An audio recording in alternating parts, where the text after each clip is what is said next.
I just feel like something's controlling me, but I can't stop it to do anything. What do you mean controlling you? What does it feel like? It feels like pressure on my forehead. You got what? Pressure on my forehead. And the pressure on your forehead? Mm-hmm. And what else? And when those thoughts come in, I act dumb and I can't really control it. I don't really know what to do anymore. My thoughts are taking over. Hi, people that know me know that I've spoken a few times about two of my cousins hearing voices and my little sister, like just from what I've observed over let's see, beginning of 2019. Mine started in 2017, but these are drawings that my cousin made about maybe a year or two ago, and I was moving rooms, so I decided to show everybody. You can't make this up. It's shadow mind, and it's a human. Okay, that's the first one. And then the second one, shadow mind. Again, I just accidentally doxed him, but that's him. All I'm saying is he's not human, and that's what he looks like. And he's a dark type. And then you got another one, shadow mind, dark dragon type, cursed by Arceus, now seeking revenge and opening its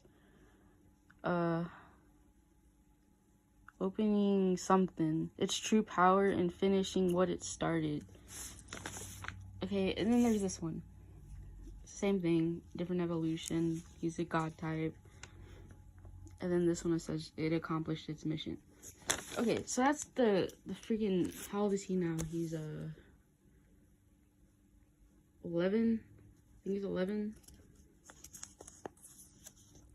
And that was a year ago, so he was probably 9 or 10. Okay, well, after the first day of moving into my other room, my little sister wanted to draw some stuff. And while I was cleaning up the floor, I picked up this and I opened it. This is my real name, okay? Besides that, look at what she drew. She sleeps next to me on the floor. That's me on the bed. That's her on the floor next to me. And that's, what the hell is that? Oh, you want fucking reference? Here it is. This is where she sleeps until she gets her new room. Does anybody else go through this?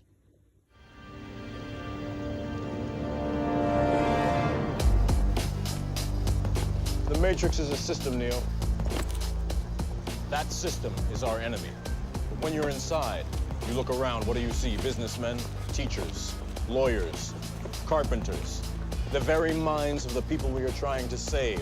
But until we do, these people are still a part of that system, and that makes them our enemy. You have to understand, most of these people are not ready to be unplugged. And many of them are so inert, so hopelessly dependent on the system, that they will fight to protect it. Were you listening to me, Neo? Or were you looking at the woman in the red dress? I was... Look again. Freeze it.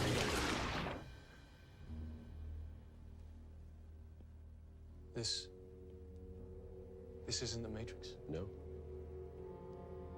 It's another training program designed to teach you one thing. If you are not one of us, you are one of them. What are they? Sentient programs. They can move in and out of any software still hardwired to their system. That means that anyone we haven't unplugged is potentially an agent. Inside the Matrix, they are everyone, and they are no one. We have survived by hiding from them, by running from them. But they are the gatekeepers. They are guarding all the doors, they are holding all the keys, which means that sooner or later, someone is going to have to fight them. Someone.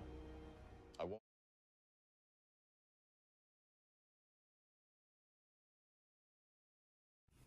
So the first thing I want to show you is how I interact with the HoloLens from a business perspective. So here I'm going to open Excel, and this is directly connected to Office 365. It's a bit difficult to talk and do this at the same time. So here I can access all of my work documents, and I can make this pretty much any size I want to. And I can push it farther away or keep it nice and close. And I can then view all of my documents, files, photos, and access the web. So here you've got Microsoft Edge, and this is my blog. So I've got the scroll tools where I can scroll down and read anything that I want on a web browser. And then you've got these really cool aspects like holograms, which are just so clear and so surreal.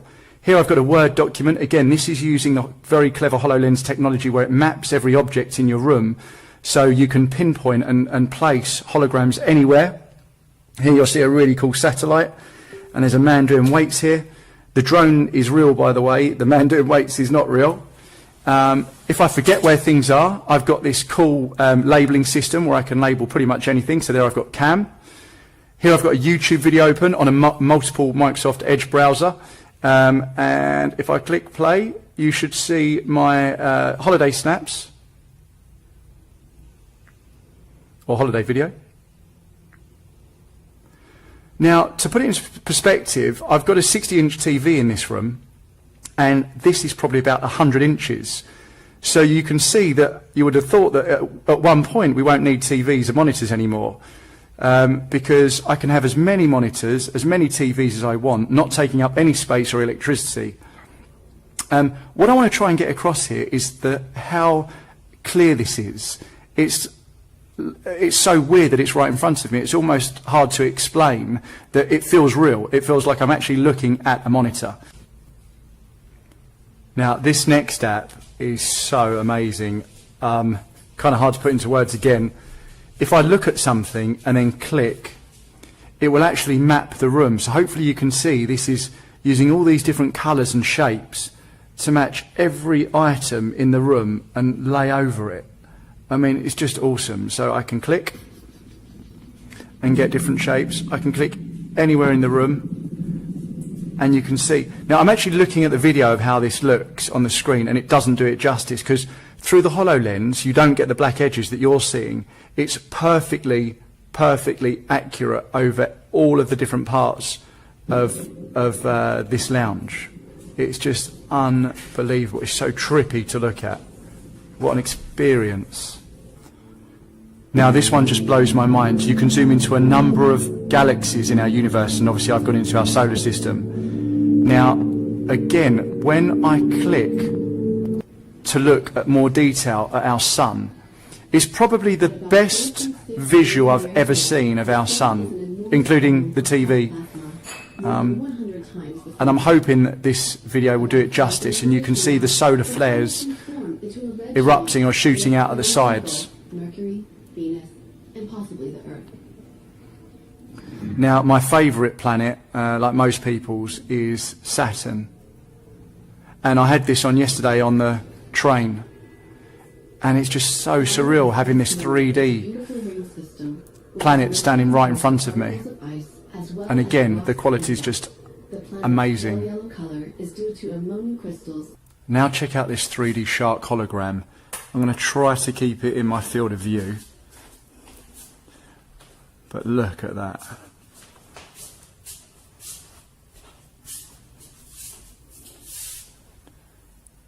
How amazing. So now I've made the shark larger, actually quite scary to have in my front room.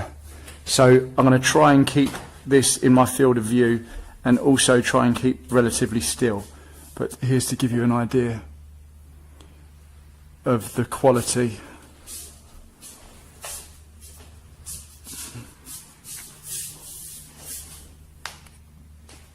And the final thing I want to say about AR, and then the reason why I love AR, is that it keeps us in the real world. There's so many other technologies at the moment that take us out of the real world.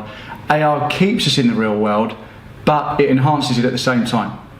Thanks for listening. Using the hive mind teams, the cognitive researchers that the CIA and the DIA use, the Central Intelligence Agency and the Defense Intelligence Agency, these cognitive researchers that are attacking, torturing, and killing innocent men, women, and children for training, research, and development in mind control, artificial superintelligence technologies. They're using augmented reality to attack and torture and kill people. What I mean is they are able to manipulate their own brainwaves with the same technology they're using to torture and kill people. And by manipulating their own brainwaves, they're able to create a visual workspace around them, a augmented reality, a virtual reality environment around them that only they can see. And so they hallucinate, they daydream, and they're able to pull up these screen after screen inside this augmented reality environment.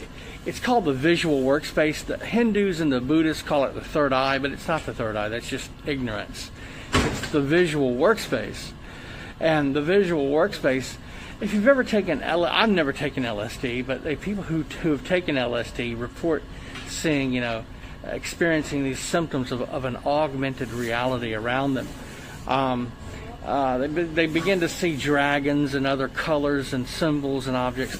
And that's what I'm talking about when I say an augmented reality.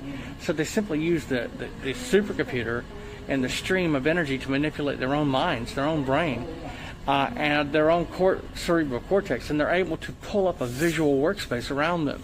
It's augmented reality, it's virtual reality, and only they can see it. And inside that visual workspace, they daydream, they hallucinate, and they pull up. It looks like they're reading a book or watching television or staring out the window or into space. They're actually, no, they're not. They're actually attacking you. They're actually pulling up screen after screen inside this virtual reality, this augmented reality environment that only they can see. So they can sit down next to you on the plane, train, automobile, at the library, wherever you are, at the office where you work, and you can't see it. No one else can see it, but they can see it because they're able to hallucinate. They're able to zone in and out. They're able to daydream. And as they zone in and out, they're able to pull up this augmented reality. And inside that augmented virtual reality interface they're using, that manipulates their own minds, creating these visual sequences around them, they're able to pull up screen after screen after screen. So the first screen that they're able to pull up will be the brain waves of the victim. They're targeting alpha, beta, delta, theta. The second parallel screen they're able to pull up inside this augmented reality, inside the visual workspace of their mind, is they're able to visualize it. Okay, these screens will be the second parallel screen they're able to pull up inside this augmented reality will be a screen with their own brainwaves, alpha, beta, delta, theta, the brainwaves of the cognitive researcher, the hive mind team member. But the third drop-down screen inside that augmented reality, inside the visual workspace of the cognitive researcher, will be a combination of both the brainwaves of the victim and the brainwaves of the cognitive researcher. That's called a mixing of brainwave signals. That's called EEG heterodyning. So that's what they're using. They're using augmented reality. You're not using computers. They're not using screens that we use. They're using a virtual augmented reality interface. And those interfaces are called the brain-to-computer interface, the electronic brain-to-brain interface, and the brain-to-cloud interface. It's inside their mind. It's a visual workspace they're able to create. This augmented reality. Same as if you were to take LSD. You could manipulate your mind where you see all this augmented reality around you. Dragons and symbols and objects and colors. Okay, well, they don't use LSD, they use energy. Okay? And that's how they're attacking people. That's how they're torturing and killing people. They're using augmented reality interfaces.